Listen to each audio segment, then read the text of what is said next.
You're watching Showroom 18, and in this video we'll be taking a look at the Prontotec 7-inch tablet, which in this review is the Cortex A8 dual-core 1.2 model running Android 4.4.2.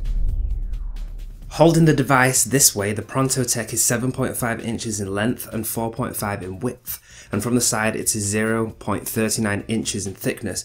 There is a 7-inch screen on the front with a resolution of 800 by 480.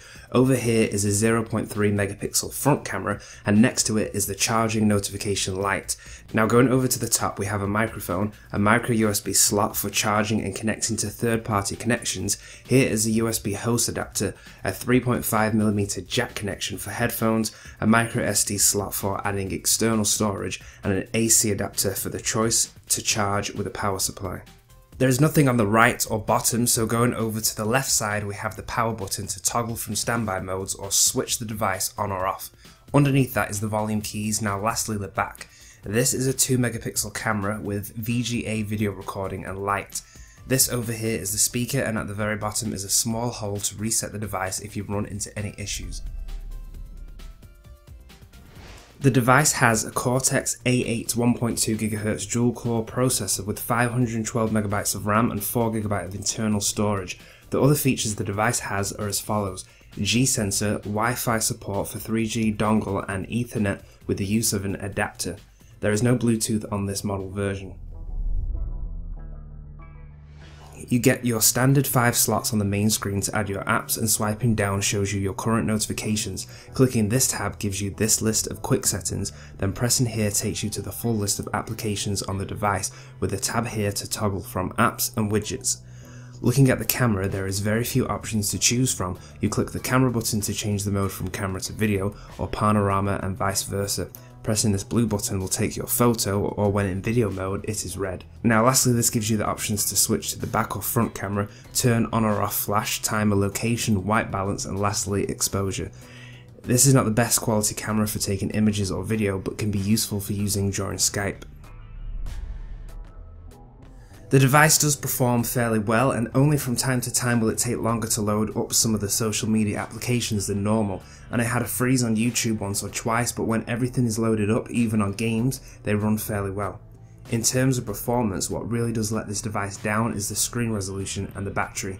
Normally screen quality is not a big factor for me when choosing and reviewing products, but with this, when I had been reading articles on the web browser for periods longer than 40 minutes, it left my eyes feeling strained.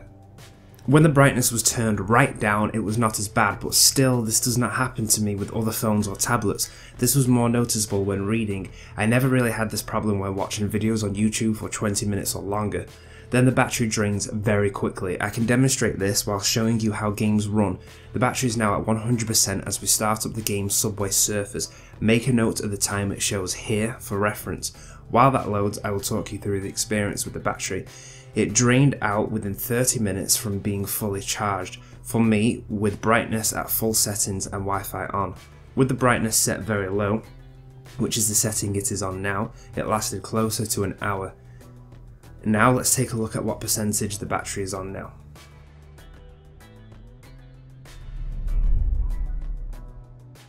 The only other thing I can really mention based around my own experience is the Wi-Fi. It fails to connect if I go out of the room the Wi-Fi router is in.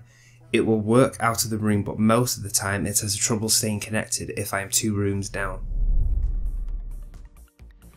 I have very mixed feelings with this product. When I review a device, I like to separate the positives from the negatives and then work out what audience it is better suited for. I had trouble doing that with this, since the tablet is designed for portability, and the battery on this device really will not get you through a day's worth of travelling. You'll get an hour at the most if you tweak and adjust various settings. Then I know a lot of parents like to get budget tablets like this for small children, since they don't want to pay a lot of money for something that might be dropped. If that is why you are looking into this device, I would recommend looking into tablets created for younger children in mind, because the screen quality did strain my eyes a little bit after reading articles for 30 to 40 minutes, and for that reason I would not suggest giving this to a toddler. The device is okay if you are indoors or in places with a plug socket around and you want to just lie down for a bit and play a couple of minutes of casual based games, watch YouTube videos or check social media.